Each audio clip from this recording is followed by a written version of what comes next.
Hello everyone, good afternoon from Caracas. For Telesur, I'm Cody Weddle in Caracas, Venezuela. To begin today, the FARC guerrilla has criticized the Colombian Senate's decision to prevent its leaders from participating in politics. Now, the Colombian Senate voted on Tuesday against allowing FARC members to participate in political activities after a final peace agreement would be reached there. The FARC leader Iván Márquez says that the idea of the guerrilla giving up their weapons is to allow the rebel group to engage in politics in a non-violent way. At the same time, the FARC has publicly denounced the Colombian army's increased operations. It says the actions by the government are putting at risk the unilateral ceasefire the rebel group has been implementing since July. Our correspondent in Bogotá now, Natalia Margarita, reports. It is the sixth unilateral ceasefire that the FARC implements since Colombia's peace process began in 2012. Yet the group has warned that as the 5 previous truces, this might fail too if the army continues escalating its military operations, an issue that is expected to be addressed as peace talks have resumed in Havana. The FARC troops have been moving from one place to the other in order to avoid confrontation. But that reaches an unsustainable point where the combat is unavoidable and those combats produce deaths. So one can understand it is very difficult for the FARC delegation in Havana to maintain the ceasefire instruction and that the fighters comply with it when the military reality on the ground is very different. And that's right, the concern that the FARC peace delegation raised during a recent visit that members of the Colombian Congress made to Havana. Also, the FARC delegation has called for a meeting with the social organizations that have been monitoring the unilateral truce, a meeting that is expected on the coming days. We are going to Havana with the proposal of de-escalating the conflict by means of a humanitarian agreement, and hopefully with the possibility of a direct dialogue between the army commanders and the guerrillas on the ground, as well as the presence of civil society. In the wake of the increasing militarization, what we are proposing is the strengthening of humanitarian accords that save lives. What for peace advocates is at stake is the possibility of a bilateral ceasefire, which both the Colombian president and the FARC leadership recently announced could be implemented by December this year, something particularly sensitive for residents of the rural areas. Particularly people like me that come from the rural communities where the armed conflict fell with greater intensity can just hope and wait for that day when the rifles would finally silence. That will indeed be a joyous day for the campesinos. In addition to an eventual bilateral ceasefire, during this 43rd round of peace talks, the parties are also expected to continue the discussion on the issues of justice and compensation for the victims. Natalia Margarita, Telesur, Bogotá. The remains of one of the 43 Ayotzinapa students forcibly disappeared last year in Mexico will be exhumed for further examination. Now, authorities ordered the measure after finding troubling inconsistencies in the official forensics report. The decision comes as a new mass grave was discovered earlier this week, which could be related to the forced disappearance of the students. The location of the mass grave was revealed by a member of the gang Guerreros Unidos, allegedly involved in the murder of the students. For an update now on that story in Mexico, we turn to our correspondent Clayton Kahn. 3 clandestine graves have been found outside of the mining community of Carrizalillo in the state of Guerrero, where local residents claim that the organized crime group Guerreros Unidos hides the remains of their assassinated victims. Now, at this point, no official number of cadavers have been reported, but local authorities say that there could be up to 60 bodies in the area.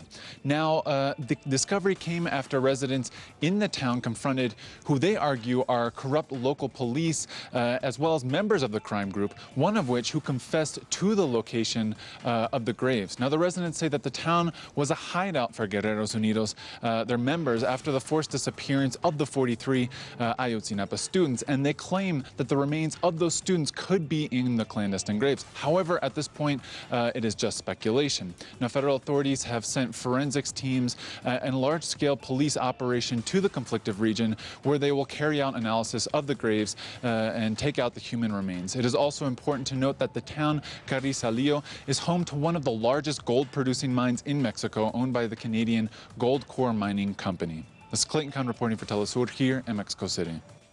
The German Chancellor Angela Merkel has praised Bolivia's economic growth in recent years, calling it remarkable. Merkel held talks with the Bolivian President Evo Morales in Berlin at the start of his visit to 4 European countries. Now, the two leaders agreed to increase trade and cooperation in areas like mining, energy, and justice. Morales said Bolivia is planning to acquire German technology worth $1 billion in the coming years. One of the weaknesses we still have is in the area of justice. We have to admit that. So it is important to share experiences with experts and improve the Bolivian judicial system. We spoke about Bolivia's development in recent years. Clearly, there have been big successes in the fight against poverty, in the legal situation for children, in debt reduction, and the growth of business. Economic growth has been impressive. And in Bolivia now, the parliament there is discussing a law to hold a referendum on the possibility of re-election for President Evo Morales. Bolivians would be called to vote on whether or not they would like to modify the constitution to remove the current limit of 2 consecutive full terms for the country's president. Now, the initiative was presented by an alliance of social movements. The political party of Peruvian politician Keiko Fujimori, the daughter of former dictator Alberto Fujimori, is being investigated for money laundering the party. According to investigations by the Attorney General, her party received funding from unknown sources during her presidential campaign. The candidate failed to account for a significant amount of her expenses.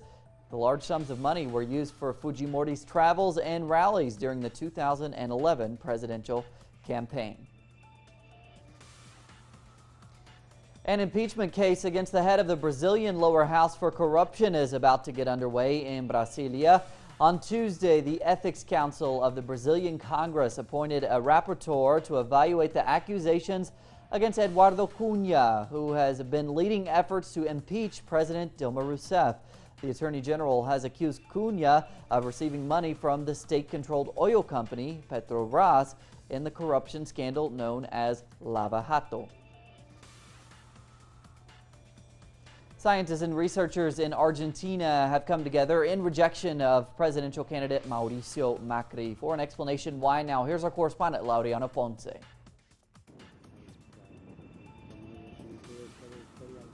The improvement in the state-funded scheme of scientific research activities is often considered among the most important transformations Argentina has gone through under the government of President Cristina Fernández from for victory. This is why the scientific community has started participating in the presidential campaign supporting Daniel Scioli in the road to the runoff election. The improvement in the income level for researchers, being able to travel and to have funding for our projects is unprecedented, not only in recent years, but in Argentine history. That is why changing this course will mean taking a step back. Members of Argentina's National Commission for Scientific and Technical Research, CONICET, issued a communique in which they point out that since 2003 the government doubled the budget for science and technology and the total amount of scholarships increased by 400%, and they call for the continuation of such policies.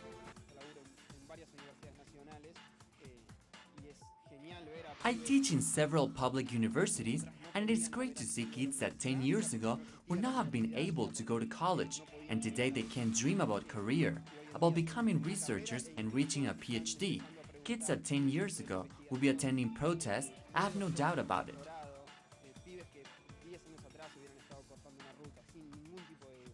The creation of the Science and Technology Ministry in 2007 and the return of more than 1,000 scientists are also seen by these researchers as some of the achievements that could be endangered if the right-wing candidate Mauricio Macri would become president. I believe that we would lose all that we have achieved, no doubt. And that research, just like Mauricio Macri has proposed, would only be destined to those projects that could be used for profit. While under previous neoliberal administrations, scientists had to fly over to find a job, in the last year Argentina was able to fully build its own satellites under state management. These two models will face each other on the November 22 runoff. Laureano Ponce, Telesur, Buenos Aires. And today marks the 10th anniversary of Latin America's rejection of the Free Trade Area of the Americas, also known as FTAA. Now, the proposal put forward by former U.S. President George Bush, it sought to create a free trade area for all of the American continent. During the Americas Summit at Mar del Plata in Argentina in 2005, social movements and progressive governments led by Venezuela's late President Hugo Chavez defeated the agreement, a landmark in Latin American history. Al ALCA, repito, la derrotamos los pueblos de este continente. Y al ALCA hoy le tocó su entierro aquí en Mar del Plata. Hoy enterramos al ALCA. And one person who was there in Mar del Plata 10 years ago is Democracy Now!'s Andres Conteris. He joins us on the line now live from California. Andres, take us back to that day, Argentina, 10 years ago. We just saw Hugo Chavez there proclaiming the defeat of the Free Trade Agreement of the Americas. What was the mood there? The mood there was one of great festivity after many years of organizing against this free trade agreement, which would have really put NAFTA on steroids. The words of President Chavez really describe the sentiment of so many thousands of us who were there in the streets. We were protesting the presence of President Bush, but even more the policies that drive much more poverty in Latin America and even around the world with these free trade agreements. We say often that Chavez and the social movements there were really the key forces that buried that act. What were some other main factors behind how they were able to completely lead to its demise there? Really, what it had to do is, as you point out, a lot of organizing. It was really, you know, I mean, the spirit of it began in Seattle in 1999, where the resistance made itself completely visible in the protest against the World Trade Organization meeting taking place there. There were other resistance protests that took place around the continent as well. I was president in Miami when incredible violence took place, and that also was a victory of the people against this free trade the free trade policies that the Bush administration and later administrations wanted to keep imposing on the people. In Quebec City also there was an amazing amount of protests. So really in Mar del Plata that spirit continued, and really, it was the way that the people came together with the support of some governments that showed that this was not going to be viable, that NAFTA could not be extended to the entire continent. And then after that, what the U.S. policy primarily was to organize bilateral treaties, free trade agreements, because it saw that at a continental level, the resistance was not going to permit it. Well, it's great and interesting to talk to someone who was there 10 years ago as the FTAA was defeated. Thanks so much for joining us. You're so welcome. Thank you. Moving on now, refugees have been successfully relocated by the Greek government to another EU country. We'll find out the details when we come back.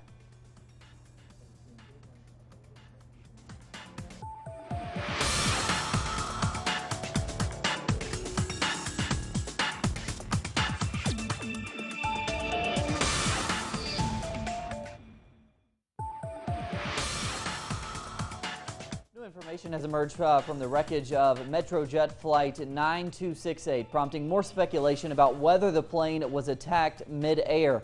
Now, although the Islamic State group has insisted it was behind Saturday's downing of the plane that killed 224 people, bodies of the victims do not have explosive residue on them, which has prompted investigators to question whether repair work from a previous accident. Okay, obviously we're seeing the wrong video here, but we'll continue talking about this story.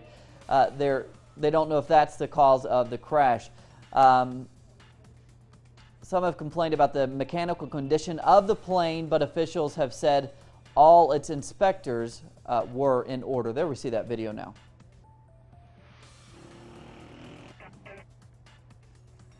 Video published online by a group linked to Islamic State shows scenes of destruction in the Islamic State-held city of Raqqa in northern Syria on Tuesday, following what are said to be Russian airstrikes. Now, according to the monitoring groups on the ground, Russian warplanes carried out airstrikes in Hama province, while unidentified jets bombarded the outskirts of Raqqa. A Russian-built cargo plane with passengers on board crashed after taking off from the airport in South Sudan's capital. According to officials, at least 41 people were killed on board and on the ground. The country's presidential spokesman said a crew member and a child on board did survive the crash. Bad weather is hampering the recovery effort.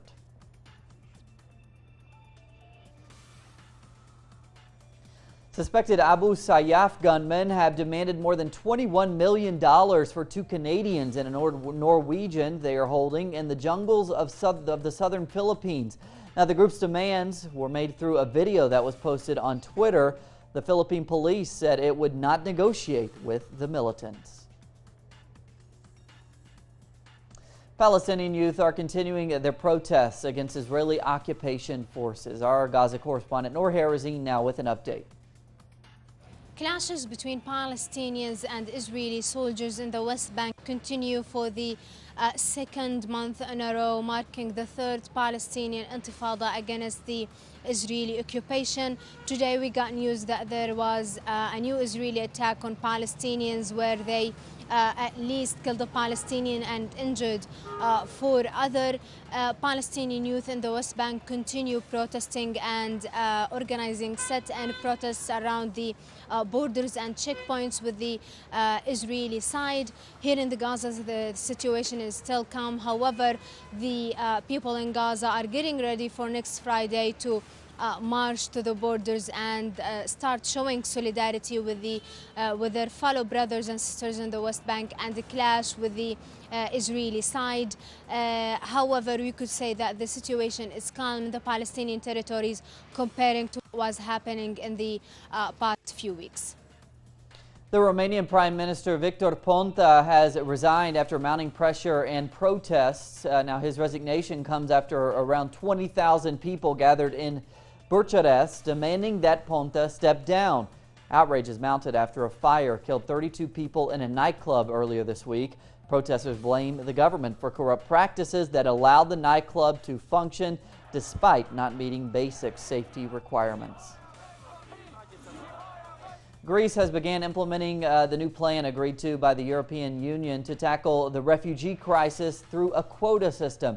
30 refugees were relocated to Luxembourg to ease the burden on Greek authorities, marking the start of the plan. Most of the refugees arriving from Syria and other war-torn countries are entering Europe through Greece.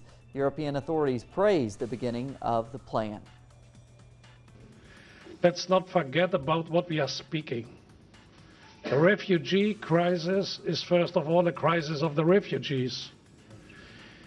People who are really running for their individual surviving. And when I saw the happiness and the lucky faces of the children, I thought this is exactly what we have. A historic meeting is set to take place this week between the leaders of China and Taiwan. The meeting in Singapore on Saturday will be the first in over 60 years of strained relations. No formal agreement is expected to be signed, but the Chinese Foreign Ministry has said that the encounter will have significant historic significance. I believe that the peaceful development of cross-straits relations across the Taiwan Strait fits the interests of both sides and also fits the interests of the whole region and the world. After decades of military dominance in Myanmar, the country will celebrate landmark elections this coming Sunday. Now, there are more than 6,000 candidates and 91 registered political parties, many of them representing the large ethnic minority groups.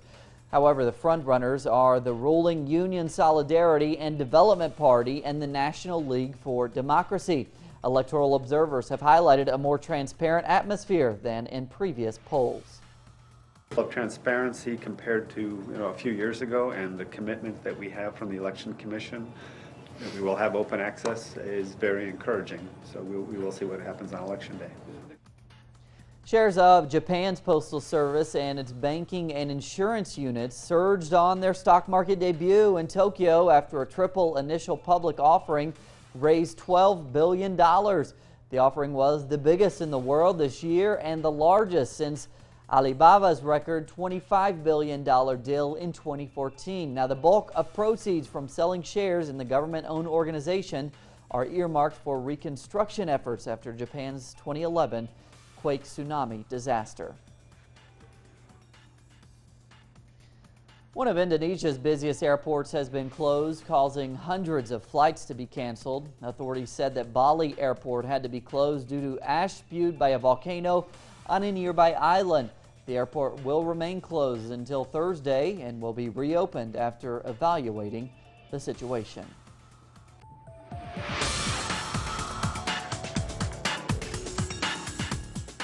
And we take a look at sports now, where the All Blacks rugby team returned to New Zealand, greeted by thousands of screaming fans at the airport. On Saturday, the All Blacks fended off Australia to win 34-17 at a final claimed by some to be the tournament's best ever. Fans cheered wildly when the team appeared in the terminal there, as we're seeing, led by Captain Richie McCaw carrying the trophy.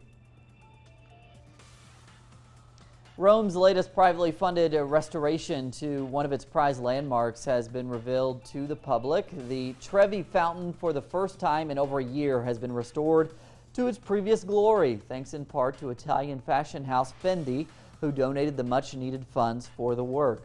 Italy's culture minister has called for more public and private investment in Italy's cultural heritage and introduced tax cuts of up to 65% for these donations. On Tuesday, after several attempts carried out in recent years in Godashi community in Japan, finally managed to get into the Guinness World Records book for rice field artwork. Check this out. The art, composed of 7 different types of grain, depicted themes of children and outer space. Over 8,000 inhabitants of a nearby village helped to plan, design, and plant the various types of rice to complete the work there. I think we're seeing like a higher up helicopter view there, so it must be pretty big. That's what we're covering on from the south this afternoon from Caracas. Plenty more on all of that and other stories at our website, telesurtv.net/English. For Telesur English, I'm Cody Weddle. Have a great day.